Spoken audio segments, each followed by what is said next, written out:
मेरे प्रिय दोस्तों, उम्मीद है आप सब लोग स्वस्थ होंगे, खुश होंगे। तो चलिए शुरू करते हैं यूपी ट्रिपल एससी लेखपाल मुख्य परीक्षा में आने वाले ग्राम समाज एवं विकास के प्रश्न। पहला, मानव जीवन का शिशु, तरुण, प्रौढ़ तथा वृद्ध अवस्था में परिवर्तन कौन सा परिवर्तन है? समरैखिक, उतार चढ़ावदार, चक्रीय, समानुपाती।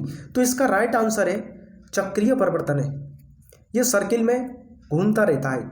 मानव जीवन का शिशु, तरुण, प्रौढ़ तथा वृद्ध अवस्था होने वाला परिवर्तन चक्रीय परिवर्तन है। प्राकृतिक जगत, मानवीय सभ्यता तथा फैशन परिवर्तन वृत्ताकार क्रम में होता रहता है।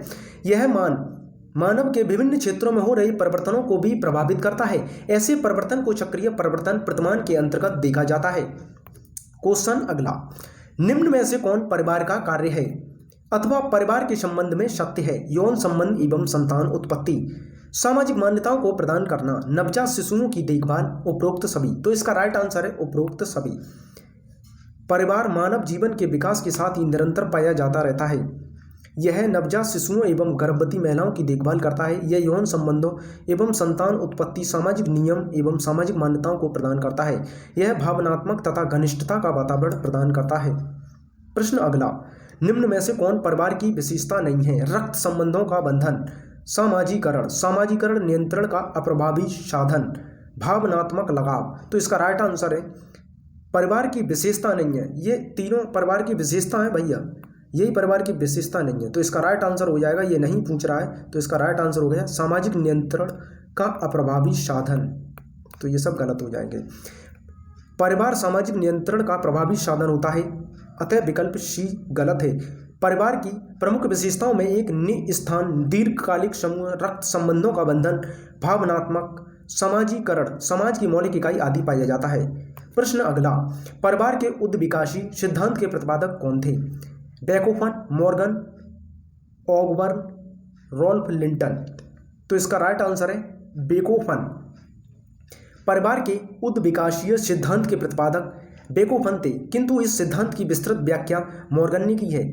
बेकोफन ने परिवार के उद्विकासीय रूप को 4 चरणों में क्रमशः कामाचार की स्थिति, बहुपति विवाही परिवार, बहुपत्नी विवाही परिवार एवं एक विवाही परिवार में प्रस्तुत किया है। वहीं मॉर्गन ने परिवार के विकास को 5 स्तरों में विभक्त किया है, जिसमें समरक्त विवाह परिवार, समूह विवाह परिवार, सिस्मांडियन परिवार, प्रतिसत्तात्मक परिवार तथा एक विवाही परिवार शामिल है। प्रश्न अगला, ग्रामीण परिवार में परिवर्तन के लिए किस कारक को उत्तरदायी नहीं माना जाता है? नगरीकरण, पश्चिमीकरण, पाश्चात्य संस्कृति, स्थायी जीवन। व्याख्या, तो इसका राइट आंसर हो गया स्थायी जीवन। ग्रामीण परिवार के परिवर्तन के कारकों में स्थायी जीवन नहीं है, क्योंकि यह ग्रामीण परिवार की एक प्रमुख विशेषता है। ग्रामीण परिवार में परिवर्तन के कारणों में औद्योगिकीकरण, नगरीकरण, यातायात का विकास, जनसंख्या वृद्धि, पाश्चात्य संस्कृति आदि प्रमुख है। प्रश्न अगला, निम्न में से कौन संयुक्त परिवार की विशेषता नहीं है? विशाल आकार, साझा संपत्ति, नातेदारी व्यवस्था की कमी, सामूहिक एकता। तो ये क्या पूछ रहा है? संयुक्त परिवार की विशेषता नहीं है, नातेदारी व्यवस्था की कमी तो मिलेगी नहीं भैया। संयुक्त परिवार में 3 या 3 से अधिक पीढ़ियों के सदस्य एक साथ रहते हैं तथा नातेदारी व्यवस्था इसमें मुख्य रूप से पाई जाती है। प्रश्न सी गलत, ऑप्शन सी गलत है। संयुक्त परिवार की विशेषताओं में विशाल आकार, संयुक्त संपत्ति का पाया जाना, सामान्य धार्मिक कर्तव्य, साझी रसोई तथा सामूहिक एकता आदि प्रमुख है। प्रश्न अगला, निम्न में से कौन वंश, सत्ता एवं स्थान के आधार पर संयुक्त परिवार के प्रकार हैं? प्रतिवंशीय परिवार, एकाकी परिवार, मिताक्षरा संयुक्त परिवार, दायभाग संयुक्त परिवार। तो इसका राइट आंसर ये प्रतिवंशीय परिवार। प्रतिवंशीय परिवार वंश, सत्ता एवं स्थान के आधार पर एक संयुक्त परिवार के प्रमुख प्रकार हैं। प्रतिवंशीय परिवार तथा मातृवंशीय परिवार 2 टाइप के होते हैं, एक प्रतिवंशी, एक मातृवंशी। प्रतिवंशीय परिवार में परिवार की सत्ता या अधिकार पिता व पुरुषों के हाथों में होता है, वहीं मातृवंशीय परिवार में सत्ता माता या स्त्री के हाथों में होती है, जो परिवार पर नियंत्रण रखती है। प्रश्न अगला, दायभाग संयुक्त परिवार भारत के किस राज्य में पाया जाता है? बंगाल, हरियाणा, आंध्र प्रदेश, उत्तराखंड। तो ये बंगाल में पाया जाता है। दायभाग संयुक्त परिवार भारत के बंगाल तथा असम राज्य में पाए जाते हैं। इस परिवार में पुत्र को संपत्ति का अधिकार पिता के मरने के पश्चात ही प्राप्त होता है। पिता के जीवित रहते पुत्र को संपत्ति मांगने का अधिकार नहीं होता। इस परिवार में पुरुष एवं स्त्री दोनों संपत्ति में समान रूप से उत्तराधिकारी होते हैं। प्रश्न अगला, निम्न में से कौन संयुक्त परिवार के विघटन का कारण नहीं है? व्यक्तिवाद, शिक्षा का प्रसार, सामान्य धार्मिक कर्तव्य, पश्चिमीकरण। तो इसका राइट आंसर है सामान्य धार्मिक कर्तव्य।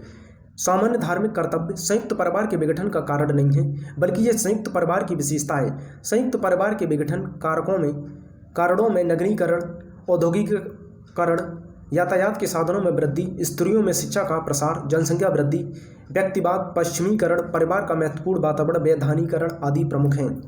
प्रश्न अगला, वह प्रक्रिया जिसमें समाज का निम्न वर्ग उच्च वर्ग तथा प्रतिष्ठा वर्ग का अनुसरण करता है तथा उस श्रेणी में शामिल होने के लिए प्रयासरत रहता है, क्या कहलाता है? संस्कृतिकरण, व्यापीकरण, पश्चिमीकरण, आधुनिकीकरण। तो इसका राइट आंसर है संस्कृतिकरण। वह प्रक्रिया संस्कृतिकरण कहलाती है जिसमें समाज का निम्न वर्ग उच्च वर्ग या प्रतिष्ठित वर्ग का अनुसरण करता है। कौन? निम्न वर्ग, निचला वर्ग, या तो उच्च वर्ग या प्रतिष्ठित वर्ग का अनुसरण करता है तथा उस श्रेणी में शामिल होने के लिए प्रयासरत रहता है। इस प्रक्रिया के अंतर्गत समाज का निम्न वर्ग विशेष रूप से संस्कारों, धार्मिक अनुष्ठान, कर्मकांडों एवं विचारों से प्रभावित होता है और उसे वह अपने जीवन में अपनाता है। भारतीय समाज में होने वाले परिवर्तन को समझने के लिए श्रीनिवास ने संस्कृतिकरण, पश्चिमीकरण, धर्मनिरपेक्षता तथा जातिगतशीलता का अध्ययन प्रस्तुत किया है। प्रश्न अगला, सरकार द्वारा किए गए वे कौन से प्रयास हैं जिसे संस्कृतिकरण की प्रक्रिया को बढ़ावा मिला है? आरक्षण की व्यवस्था, भूमि सुधार, मताधिकार का अधिकार, ये सभी। तो उपर्युक्त इसका राइट आंसर है ये सभी। स्वतंत्रता के बाद भारत सरकार द्वारा सुधारात्मक कार्यक्रम तथा नीतिगत फैसले लिए गए जिसमें संस्कृतिकरण की प्रक्रिया को बढ़ावा मिला, जिससे समाज के पिछड़े एवं निम्न जातियों के लिए किए गए आरक्षण की व्यवस्था, भूमि सुधार, मताधिकार का अधिकार आदि ने महत्वपूर्ण भूमिका निभाई है। इस नीतिगत उपायों में समाज में एक स्वतंत्रता का वातावरण पैदा हुआ है जिससे समाज परंपरावादी से ऊपर उठकर गतिशील समाज बन गया है। प्रश्न अगला, निम्नलिखित में से कौन संस्कृतिकरण का भारतीय समाज पर पड़ने वाला प्रभाव नहीं है? सामाजिक सद्भाव को बढ़ावा, सामाजिक स्तरीकरण को बढ़ावा, उच्च वर्ग का प्रभाव बढ़ना, प्रतिष्ठा के स्वरूप में बदलाव। तो इसका राइट आंसर है सी, उच्च वर्ग का प्रभाव बढ़ना। चलो व्याख्या करते हैं। समाज में उच्च वर्ग का प्रभाव बढ़ना संस्कृतिकरण का भारतीय समाज पर पड़ने वाला प्रभाव नहीं है, क्योंकि संस्कृतिकरण के प्रभाव से सामाजिक स्तरीकरण में सुधार हुआ है। इसके अतिरिक्त निम्न वर्ग के लोगों में स्थिति में सुधार हुआ है, जाति प्रथा कमजोर हुई है, सामाजिक सद्भाव को बढ़ावा मिला, समाज में व्यक्ति को प्रतिष्ठा के मायने में बदलाव आया है। प्रश्न अगला, पश्चिमीकरण के प्रभाव से भारतीय समाज में विवाह की कौन सी प्रवृत्ति कम हुई है? विधवा, पुनर्विवाह, प्रेम विवाह, अंतर्जातीय विवाह, बाल विवाह। तो देखो, पश्चिमीकरण के प्रभाव से भारतीय समाज में बाल विवाह में कमी हुई है, वरना सब ज़्यादातर लोग बच्चे का बचपन में ही विवाह कर देते थे। पश्चिमीकरण के प्रभाव से भारतीय समाज में बाल विवाह की प्रवृत्ति कम हुई है, वहीं प्रेम विवाह, विधवा पुनर्विवाह, अंतर्जातीय विवाह आदि की प्रवृत्ति बढ़ी है। पश्चिमीकरण से परिवार, जाति, राजनीति, प्रथा, मूल्यों, कौशल, खानपान, रहन सहन, कला, शिक्षा, साहित्य आदि के क्षेत्र में परिवर्तन हुए हैं। अतः पश्चिमीकरण बहुस्तरीय प्रक्रिया है जिससे बच्चे, बूढ़े, महिला सभी प्रभावित हुए हैं। प्रश्न अगला, निम्न में से कौन पश्चिमीकरण के सकारात्मक प्रभाव हैं? स्त्रियों की स्थिति में सुधार, जाति प्रथा में परिवर्तन, रोजगार के विविध अवसर। तो भैया तीनों सही हैं, तो इसका राइट आंसर हो जाएगा ऑप्शन डी, ये सभी। पश्चिमीकरण के सकारात्मक प्रभावों में स्त्रियों की स्थिति में सुधार, रोजगार के विविध अवसर, जाति प्रथा में परिवर्तन को देखा जा सकता है। पूर्व समय में महिलाओं की स्थिति दयनीय थी, रोजगार के इतने अवसर उपलब्ध नहीं थे तथा जाति प्रथा अत्यधिक कठोर थी। पश्चिमीकरण के अन्य प्रभावों के फलस्वरूप होने वाले परिवर्तनों में खानपान, रहन सहन में परिवर्तन, विचारों एवं मनोवृत्ति में परिवर्तन, सांस्कृतिक मूल्यों में परिवर्तन आदि प्रमुख हैं। प्रश्न अगला, निम्नलिखित में से कौन आधुनिकीकरण की विशेषता नहीं है? सामाजिक विविधीकरण, परंपरावाद का बढ़ना, सामाजिक गत्यात्मकता, सामाजिक संरचना में बदलाव। तो इसका राइट आंसर है परंपरावाद का बढ़ना।